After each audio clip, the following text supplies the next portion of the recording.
Good afternoon, everybody. Scott Bauer with me. Oh, Oh, what's going on? You're right live in the SIBO pit, man. I am standing here as we speak, right in the middle, in the heart of the S&P 500 option pit, the SPX. All right, let's talk about it. What's going on down there? It seems pretty quiet right now. It's very quiet right now. About an hour ago, it was rocking when we saw that move after Trump said earlier at Davos that he doesn't want to use force. So when we saw that market move from essentially unchanged up a little bit, all the way up to 60, 70 in the S&Ps, it got really, really, really busy here. Almost like there may have been a lot of short covering from some Hmm. retail. Now that we've come back in, and I think cooler heads are prevailing, and I think people are saying, oh, okay, that was really good, but nothing has changed, right? Right. So here we are. What is really interesting is that we saw the VIX, which traded higher this morning, almost 21 on that big rally up. That hit a low of just over 17. Now we have rallied back a little bit here, and we're sitting right at 1870 or so. But that to me was pretty telling. And Steve, I think what we're noticing is the market is not immune still to tweets, whatever you want to call them, truth socials, whatever it is. The market is not immune to it, and we can see big market moves as soon as something comes out. Yeah, and you see this pullback here. You go from on the SPY itself, the Qs, you go from 610 all the way to 616 back to 610. It was like a round tripper, was it we call it in the floor, right? Yep. What is it that's in the prevailing markets right now? Are people just not liking Trump speak now? Or what's really going on here? I think there's just a lot of unease, right? I mean, the market does not like uncertainty. And, throw the fact that we're right in the middle of earnings season now, or we've just kicked it off. We've got major economic reports coming out tomorrow. We've got GDP, PCE. Another one to watch tomorrow is there's a 10-year TIPS auction. So with the bond market kind of going haywire right now, with the 10-year approaching 4.3%, there are a lot of things that can kind of shift the narrative in the market. And then, oh yeah, we have the tariff, salvo that was thrown across the bow again, and Trump's rhetoric, which I'll be honest, this is not political, so nobody get angry with me. Honestly, you just don't know what the heck the guy is saying, and the market doesn't like that. Yeah, I mean, uncertainty is always a big question mark, especially. But this morning, it almost felt like he was starting to feel presidential in a way, some to speak. Did I miss that? I mean, it seemed like he was trying to appease the European Union and not spit in their faces. I thought he was going to do. Maybe a little bit, but then he couldn't help himself. And for 90 minutes, it was more about, quite frankly, bashing other people, bashing other countries.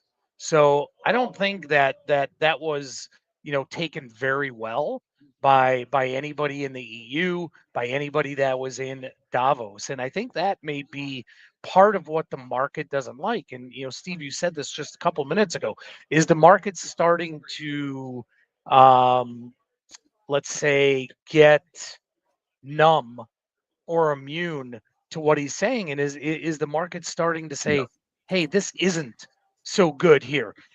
I think another thing that kind of turned the market here was you had Ken Griffin come on, right? Ken Yeah. Griffin is a big supporter of Trump, right? He came on and said, you know what?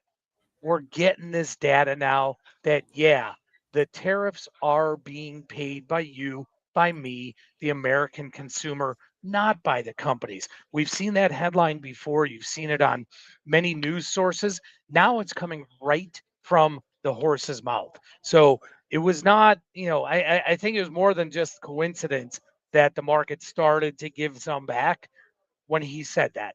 And that's just indicative, I think, of the economic kind of backdrop that we're in right now.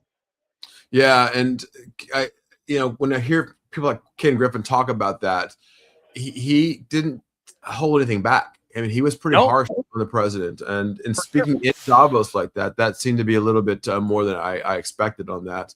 All right, Scott, let's get to it. Look over there for me if you don't mind. Look at the VIX pit over there. Tell me what's going on over there. The VIX pit is actually pretty quiet right now. I know that when we saw the rally up, there was actually a bunch of put buyers that came Mm, in. Now you have to remember, VIX is really kind of opposite of what we think of other markets. So if people are buying puts in the VIX, that means their intent is that the market's going to continue higher and volatility is going to go down. That was pretty short-lived earlier. That, okay. like I said, we were down at just over 17 and we're just approaching 19 again right now. So that was pretty short-lived, but we did see a lot of put buyers about an hour and a half or so ago. And But I and right I now I'm looking over there and it's pretty quiet. and listening to you talk, I actually went and bought the Qs here. I think I actually went even stronger to TQQQ because I think now that this the selling is done, I think that maybe the buyer step back in here a little bit. Okay, so let's talk about this, Scott. You look at and you always say it all the time. You buy volatility when you can, not when you have Yeah, to, right? Thinking about the future here, January is usually whatever happens in January, the markets usually listen to the rest of the year, right? So it, as it January is it is a good indicator typically. Yes. All right. So as January goes, so goes the markets. The old adage. Talk to me a little bit. It's January 21st. Only got 10 more days at the end of the month. You feeling good about January or feeling bad about January?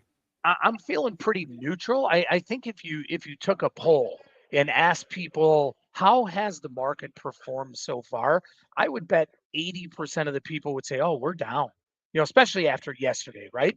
If you exclude what happened yesterday, the market I think was actually slightly up, slightly positive for the month, but it just doesn't feel that way.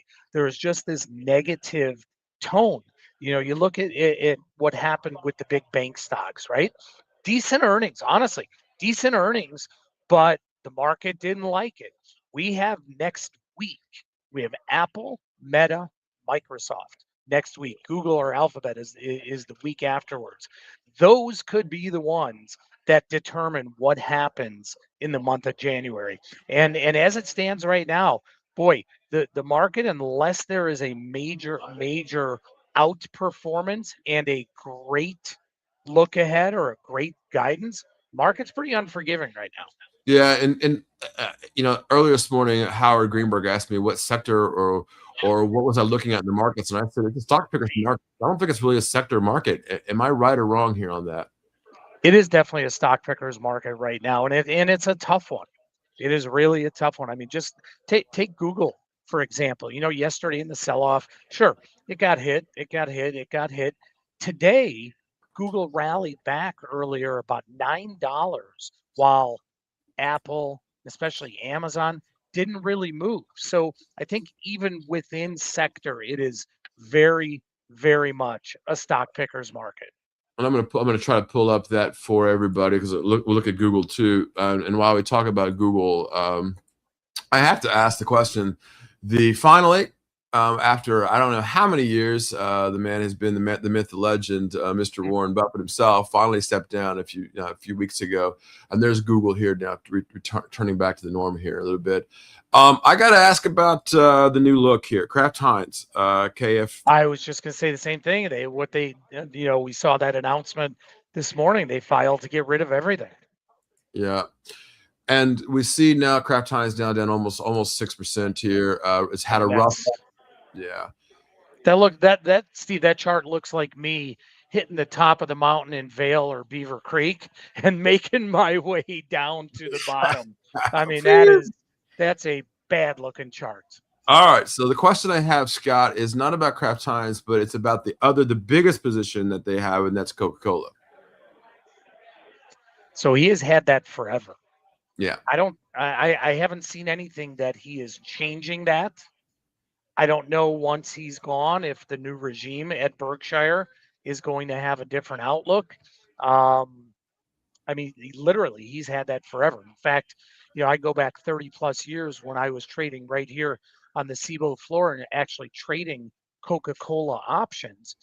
I was selling, as were the other market makers. we would sell puts directly to Warren Buffett every year. He did it through Goldman Sachs, but these were every year he would come in and just buy puts 15, 20% below the market in Coca-Cola just to have his hedge, just to have, as we, as you and I just said, buy it when you can, not when you have to. So I don't know how they're going to unload this if they ever would. I mean, capital gains is probably monstrous. Not that that's the biggest concern to them. I'm sure they can deal with that, but I haven't seen anything that they're unloading it. Have you? And as No, we speak, by the way, well, that's why I'm asking. S and Ps are almost unchanged now. Yeah, and I'm going long now. I think the selling is done here. And for those of you who don't know, I'm going to put the link up here so you can click on it right now. You can click on Prosper Trading. He is the CEO of Prosper Trading. Scott Bauer has been trading. Look, he was the little company called Amazon. Yeah, Scott Bauer was the first one to trade Amazon's. That is very true. Yep, and there it is. Listen, go on there, click on that button link for Prosper Trading. You'll see Scott, and I will share my screen here, and I'll there you go. Scott, there's Scott Bauer there himself. Then that sharp looking jacket there with a big OP on it. And prospertrading.com as well is their website. You can go right now to the website. And also, they've got several coaches over there. We all know Charlie Moon and Mike Shore and Howard. They've got the whole team over there. You can all hit them up, and they'll help you with trading. So prospertrading.com. I'll also put that link as well in there so you guys can click on that link right now. Make sure you subscribe and like their team as well, because we were all friends here at Quasar Markets. Yeah, absolutely. All right, Scott, keep us going. Turn that machine back on. We want the buyers back in for me, my man. Well, you know what? I'm going to step aside so everybody can actually see. Well, now, of course, it gets quiet, but just 30 seconds ago, it was really, really loud. A couple big orders which just came into the pit. But I'll step aside here, and for people that have never ever seen live trading, have only seen it in a movie like Trading Places or whatever, this is the absolute ultimate definition of capitalism in our markets. Free trade, open outcry. This is the only place where it still exists. And I love it. And I've been to SIBO a few times. As you know, the new one. I grew up in Southern Illinois myself, and it doesn't smell like a locker room anymore. And no, it does not. It definitely does not. The new space here is, as with everything else, it's awesome.